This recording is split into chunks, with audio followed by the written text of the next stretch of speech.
Hey Lucas, I want to speak in public and lead a meeting, but I'm afraid that I'm going to embarrass myself. This is the number one question that I get, and we need to address this because this is what's holding people back. They're afraid that they're going to embarrass themselves in front of their coworkers, their workplace, the audience, and it drives a lot of fear in them, and I get that. But let's put that to rest, okay? Because if you embarrass yourself, let's say that you forget what you're saying, make a joke about it. When you make a joke about it, the audience is going to laugh along with you, and it cuts the tension, builds engagement, and the people in the audience, they're probably going to sit there and think of a time that they messed up when speaking in public, and you just keep moving forward. Embarrassing yourself is not the end of the world. I've embarrassed myself thousands of times. It is absolutely no problem. These are learning opportunities.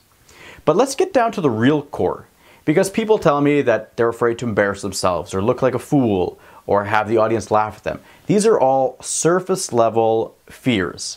When we look at the real fear behind public speaking, it's the fear of rejection, of standing up in front of a large group and completely looking like a fool and being rejected by this audience. Now, this is what cuts deep. I mean, we are biologically hardwired to avoid the fear of rejection. You look at where we came from the tribal days, hunters and gatherers. If you said something that was out of line, this could get you kicked out of the group. And being kicked out of the group meant death. Now, fortunately, we're not in a scenario like that anymore, because saying something that doesn't fit in with mainstream ideas will actually probably get you a lot of publicity and get you a following of people that are anti-mainstream. So, you know, let's sit there and just reduce that. But the other thing too is that fear of rejection, it's a very simple equation when speaking in public. Your audience has a specific need, and this is something I feel a lot of presenters do not do, and that is respect the audience. Like you at home right now, watching these videos, I truly respect you for spending the time to watch this, and that's why I'm delivering value. So when you're speaking in public, the audience has a very specific set of answers that they are looking for. They're looking for value to be provided. Your job is to deliver it. So before your presentation, I would ask, what is it that they're looking for? What specific goods must I include?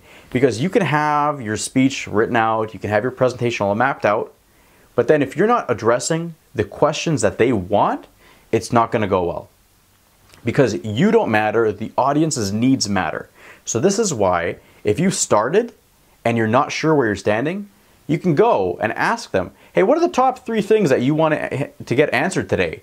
And people will raise their hand. So this is a great engagement opportunity. And 2, you're going to find out exactly what they want. When they tell you, deal with it. Address those questions.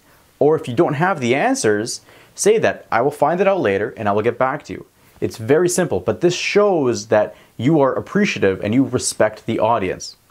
So when you're sitting there, the surest way to avoid rejection is just to provide value. Every time you're standing up, you're giving a presentation, ask yourself, what value am I providing? And focus on their needs. Because once you satisfy your audience's needs, then they will be able to respond to your needs. This will be in the form of income, sales, gatherings. You will have a following of people that are willing and able to really promote your message because they will say, hey, this person's legit. They took care of me. They provided this value, and I want others to hear this and experience what you have to offer.